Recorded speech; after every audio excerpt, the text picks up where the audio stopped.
నమస్తే. ప్రస్తుతం స్మితా సబర్వాల్ ప్రతి ఒక్క వివాదంలో చిక్కుకుంటున్నారు. రీసెంట్‌గా మనం చూసాము. ముఖ్యంగా ఈ హెచ్‌సీయూ గొడవల్లో గిబ్లీ రీపోస్ట్ చేశారని, ఆ ఇమేజ్‌కి సంబంధించి ఒక గిబ్లీ రీపోస్ట్ చేశారని చెప్పేసి పెద్ద వివాదమే జరిగింది. అయితే రీసెంట్‌గా ఆవిడ ఇప్పుడు ఐఏఎస్ అధికారులు 20 మందిలో ఆవిడ కూడా బదిలీ అవుతున్నారు అని చెప్పేసైతే వార్తలొస్తున్నాయి. నిజంగానే బదిలీ అయ్యారు. సో దీనంతటి గురించి మనం డిస్కస్ చేయడానికి అడ్వకేట్ నరేష్ సుంకర ఉన్నారు. ఆయనతో మాట్లాడే ప్రయత్నం చేద్దాం. నమస్తే సార్. నమస్తే. సార్ మీరు చెప్పండి. అంటే కాంగ్రెస్ ప్రభుత్వం వచ్చినప్పటి నుంచెల్లి స్మితా సబర్వాల్ వార్తల్లో ఉన్నారు. ఏదో ఒక రకంగా ఆ స్కామ్ జరిగిందని, లేకపోతే ఇప్పుడు రీసెంట్‌గా గిబ్లీ పోస్ట్‌ను రీపోస్ట్ చేశారు అని చెప్పేసి అదొక గొడవ.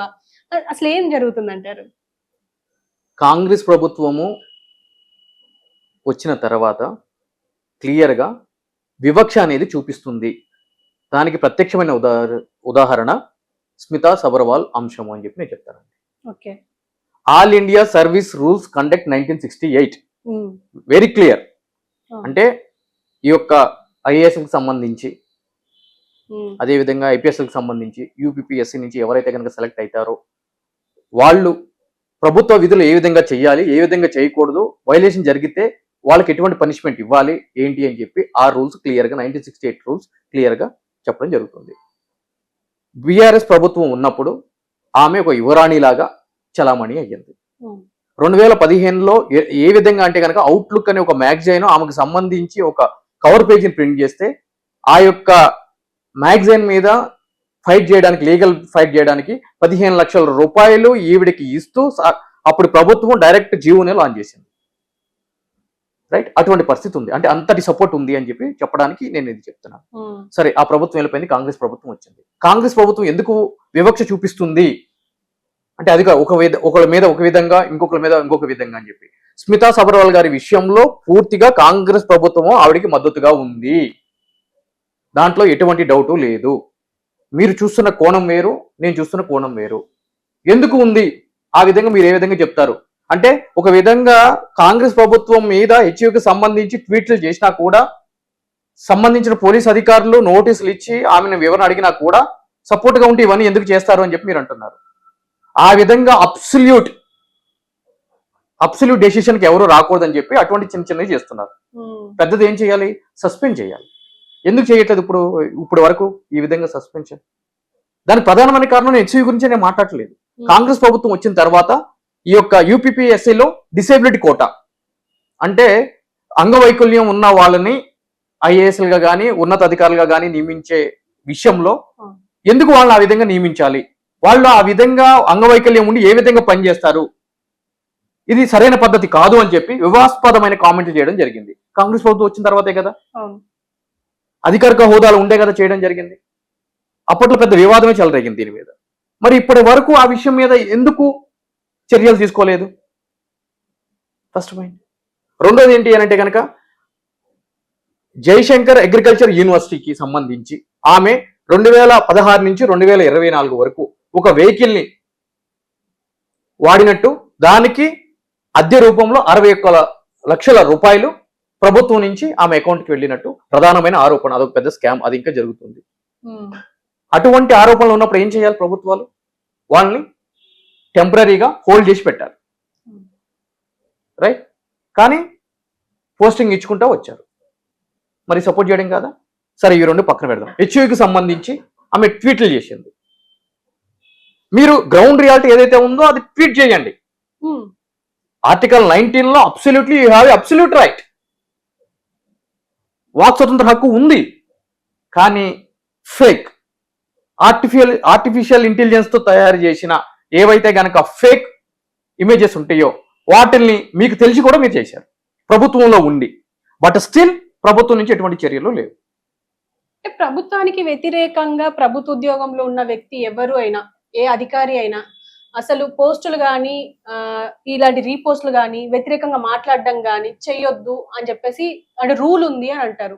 మరి ఈ రూల్ మేడం అంటే స్మితా సబర్వాల్కి వర్తించదు అంటారా? కరెక్ట్. ఇప్పుడు ఏదో సుంకర్ నరేష్కి అంటే ఆమె చేసిన యొక్క పనులు సుంకర్ నరేష్ నచ్చలేదు కాబట్టి ఏదో ప్రభుత్వం మీద నిందేశాడు, సస్పెండ్ చేయాలి, రూల్స్ ఉన్నాయి అని చెప్పి అంటున్నాడు. అసలు ఈ విధంగా జరిగిన సందర్భాలు ఉన్నాయా?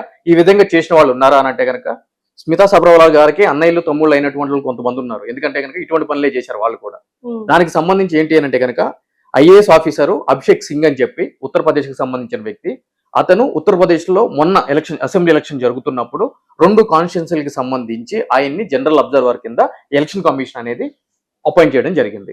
ఆయన ఏం చేశాడు అని అంటే కనుక ఒక ఇన్నోవా వెహికల్, దాని ముందు ఒక పెద్దది రెడ్ కలర్ నెంబర్ ప్లేట్ కాదు, నేమ్ బోర్డు ఉంటుంది. అబ్జర్వర్ అని చెప్పని, ఐఏఎస్ అని చెప్పని ఉంటది. దాని పక్కన కళ్ళద్దాలు పెట్టుకుని సూట్ వేసుకుని ఫోటో దిగి ఇన్స్టాగ్రామ్ లో పోస్ట్ చేశాడు. ఇమీడియట్లీ అది పబ్లిసిటీ స్టంట్ అని చెప్పని ఎలక్షన్ కమిషన్ ఆయన రిమూవ్ చేసేసిన పోస్ట్ నుంచి. మరి అదే సర్వీస్ రూల్స్ కి విరుద్ధంగా ఉంది అని అంటే కనుక మరి ఏం చేసింది ఏంటి? First point. రెండోది ఏంటి అంటే కనుక కె గోపాలకృష్ణన్ అని చెప్పి కేరళకి సంబంధించిన సీనియర్ ఐఏఎస్ ఆఫీసర్ 2024లో ఆయన సస్పెండ్ చేశారు. ఎందుకు అని అంటే కనుక హిందుత్వానికి సంబంధించి ఒక వాట్సాప్ గ్రూప్ క్రియేట్ చేసి దాంట్లో అందరినీ యాడ్ చేశాడు, అధికారులందరినీ. నువ్వు ఒక అధికారిక హోదాలో ఉండి ఈ విధంగా రిలీజియన్ కి సంబంధించిన గ్రూప్ ఎట్లా క్రియేట్ చేస్తావు అని చెప్పని సస్పెండ్ చేశారు. అదే విధంగా ఎన్ ప్రశాంత్ అని ఇంకొక ఐఏఎస్ ఆఫీసరు అదే కేరళలో ఆయన ఉన్నతాధికారి మీద ఫేస్బుక్ లో, సోషల్ మీడియాలో లైక్ ఇన్స్టాగ్రామ్ లో, ట్విట్టర్ లో విమర్శిస్తూ ట్వీట్లు చేశాడు. అవి సర్వీస్ రూల్స్ కు విరుద్ధంగా ఉన్నాయి అని చెప్పని ఆయన కూడా సస్పెండ్ చేయడం జరిగింది. ఇవి సరిపోతే ఇంకేమైనా చెప్పాలా? ఈ విధంగా ఇటువంటి కారణాలతోటి సస్పెండ్ చేసినటువంటి సందర్భాలు క్లియర్ గా పక్క రాష్ట్రంలో ఉన్నాయి, అదేవిధంగా ఉత్తరప్రదేశ్ లో ఉన్నాయి. ఇవన్నీ మీకు తెలియదా? మీరందరూ ఐఏఎస్ ఆఫీసర్లు, మీ బ్యాచ్ కి సంబంధించిన మీ సీనియర్స్ లో, మీ జూనియర్స్ లో ఉంటాయి, మీకు గ్రూపులు ఉంటాయి. ఎవరు సస్పెండ్ అయ్యారు, ఎందుకు సస్పెండ్ అయ్యారు, ఎవరేం చేస్తున్నారు ఏంటి అని చెప్పి. ఇప్పుడు మీరు రిపోర్టింగ్ లో ఉన్నారు, మీకు గ్రూప్స్ ఉంటాయి ఏం జరుగుతుందని. నేను అడ్వకసీలో ఉన్నా, నాకు గ్రూప్స్ ఉంటాయి ఢిల్లీ లెవెల్లో, అదేవిధంగా ఇంటర్నేషనల్ స్థాయిలో కూడా ఏం జరుగుతాయని మాకు జడ్జిమెంట్లు వస్తూ ఉంటాయి. సో మీకు తెలియకుండా ఉందా ఇవన్నీ? ఇప్పుడు వరకు ఒక ఛార్జ్ మెమో ఇవ్వలేదు, మీరు ఒక షోకాజ్ నోటీస్ ఇవ్వలేదు, ఎక్స్ప్లెనేషన్ కాల్ ఫర్ చేయలేదు.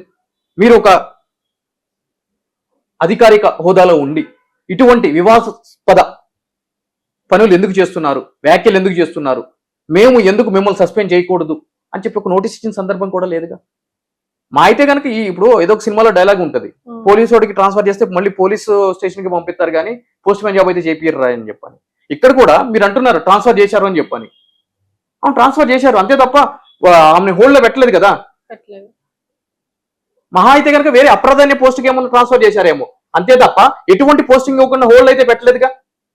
కానీ ఇప్పుడు ఆమె ఆల్రెడీ చేసిన వర్కే, ఏదైతే ఆర్థిక సంఘ కార్యదర్శి ఎగ్జాక్ట్లీ మళ్ళీ దానికి పంపించారు. అంటే మదర్ డిపార్ట్మెంట్ కి పంపించారు. అంటే ప్రజల గురించి నేను మాట్లాడుతున్నాను. ఒకవేళ అట్లా అనుకున్నా చేయలేదు కదా. ఇప్పుడు ఆంధ్రప్రదేశ్ లో మనం చూసుకున్నట్లయితే కనుక నటి జత్వాని కేసుకి సంబంధించి ఎవరైతే కనుక ఐపీఎస్ ఆఫీసర్లు ఇన్వాల్వ్ అయి ఉన్నారో ఇమ్మీడియట్ అక్కడ ప్రభుత్వం ఏం చేసింది, ఫస్ట్ ఎంక్వైరీ అయ్యేంత వరకు కూడా వాళ్ళ యొక్క ప్రజెంట్ పోస్టింగ్లు తీసేసి వాళ్ళని హోల్డ్ లో పెట్టింది, పోస్టింగ్ ఇవ్వకుండా. మరి మీరు ఎందుకు చేయట్లేదు అంటే దీని అర్థం ఏంటి? ఆమెకి పూర్తి స్థాయి మద్దతు ఉన్నట్టే కదా కాంగ్రెస్ ప్రభుత్వం నుంచి. కాకపోతే బయట ఏదో మీడియాకు కానీ ప్రజలు కానీ తెలియజేసేది ఏంటి అని అంటే కనుక మేము ప్రయత్నం చేస్తున్నాము, మేము ఒక నోటీస్ ఇచ్చాము అని చెప్పానంటే నోటీస్ అందరికి ఇస్తారు. అయితే ఏమవుతుంది అంటే నోటీసులకు రెస్పాండ్ అవ్వకపోతే దానిపైన ఎలాంటి ఏముంటుంది? నోటీసులకి రెస్పాండ్ కాకపోతే అరెస్ట్ చేస్తారా? నేను కోఆపరేట్ చేశాను చెప్తుందిగా. కానీ అందరికి ఇటువంటి పరిస్థితి ఉంటుందా? అందరిని ఇట్లా చేస్తున్నారా అని అంటే కనుక అందరూ ఐఏఎస్ ఆఫీసర్లు కాదు కదా. సుంకర్ నరేష్, హారిక ఐఏఎస్ ఆఫీసర్లు అయితే కనుక మనకు కూడా అటువంటి ట్రీట్మెంట్ ఉంటుంది. బట్ నువ్వు ఐఏఎస్ ఆఫీసర్ కదా, డిజిగ్నేటెడ్ ఉంది కదా, నీకు ఒక పొజిషన్ ఉంది కదా, నువ్వు చేయొచ్చు అట్లా. సామాన్యుడికి ఇట్లాగో article 14 equality before law, that's fine, అది ఒప్పుకుందాము. బట్ నీకు అంతకు మించి పుట్టాకాలు ఉంది కదా. ఆమెకు ఒక వెహికల్, ఆమెకు ఒక గన్మెన్, ఆమెకు పైన సైరేను, ఆమెకు డైరెక్ట్ ఎంట్రీ ఉంటుంది. ఆర్టికల్ 14 కదా, నీకు నాకు ఒకటే అని చెప్పి మీకు నేను వెళ్ళగలుగుతామా? మన గన్మెన్లు ఇస్తారా? మనకు సైరన్ వెహికల్ ఇస్తారా? ఏదైనా మనం ఉత్తర్వులు ఇచ్చి సంతకం పెడితే వ్యాలిడ్ అయితాయా? అవ్వవు కదా. మరి అందరితో ఎట్లా పోల్చుకుంటావు? పోల్చుంటే కమాన్ అవన్నీ ఇచ్చిపెట్టి రావాలి, సామాన్య జీవితంలో బతకాలి. బతకగలుగుతావా? ఆమె ఫ్రమ్ టైం టు టైం మీరు ఫేస్బుక్ తీసుకోండి, ఇన్స్టాగ్రామ్ తీసుకోండి, ఒకసారి పోస్టులు చూడండి, ఎటువంటి పోస్టులు ఉంటాయి, ఏ విధకరమైన పోస్టులు ఉంటాయి ఏంటి అని చెప్పాను. అంటే ఒక బ్యూటీనెస్ ఉంది కాబట్టి నేను వికలాంగుల మీద కామెంట్ చేస్తాను, నేను అందంగా ఉంటాను కాబట్టి అంటే ఒక వయసు వచ్చేటప్పటికి యవ్వనం ఏమైపోతుంది తెలుసా? వృద్ధాప్యానికి దారితీస్తుంది. మన ఇంట్లో వాళ్ళు కూడా అంటే మన పిల్లలు కూడా మనం దేకినటువంటి పరిస్థితి వస్తుంది. ప్రతి ఒక్కళ్ళు దాన్ని అర్థం చేసుకుని బ్రతకాలి. ఈరోజు మాజీ డీజీపీలని సొంత భార్య హత్య చేసిన ఉదాంతాలు మనకు కనిపిస్తున్నాయి. పొజిషన్ పోగానే ఎవడైనా ఒకటే, ఎవరిది ఎక్కేదే ఉండదు. ఆఖరికి డ్రంక్ అండ్ డ్రైవర్ పట్టుకున్నా కూడా అయితే ఏందని చెప్పని అంటారు. హోంగార్డ్ స్థాయి వ్యక్తి అయితే ఏంటి అని చెప్పని అంటారు.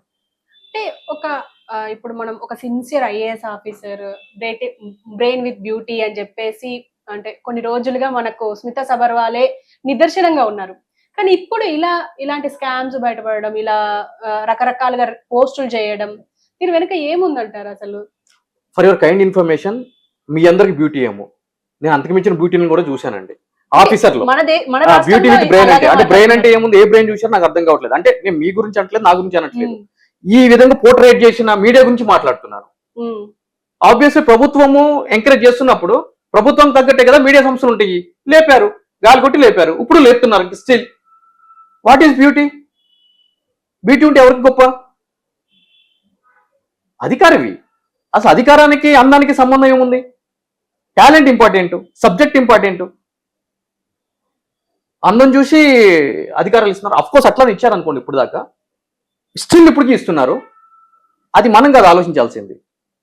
ఆ తోటి కొలిగ్ ఎవరైతే కనుక టాలెంట్ ఉండి సరైన పోస్టింగ్ ఇవ్వకుండా ఇంకా స్టిల్ ఇంకా వివక్ష నడుస్తుంది. కొంత దళితులకు సంబంధించి, బహుజనులకు సంబంధించిన ఐఏఎస్ ఐపీఎస్ అధికారులకి సరైన పోస్టింగ్ ఇవ్వకుండా అప్రధాన పోస్టింగ్ లో ఉంచుతున్నారు. గత ప్రభుత్వంలో అదే విధంగా జరిగింది, ఈ ప్రభుత్వంలో కూడా జరిగింది.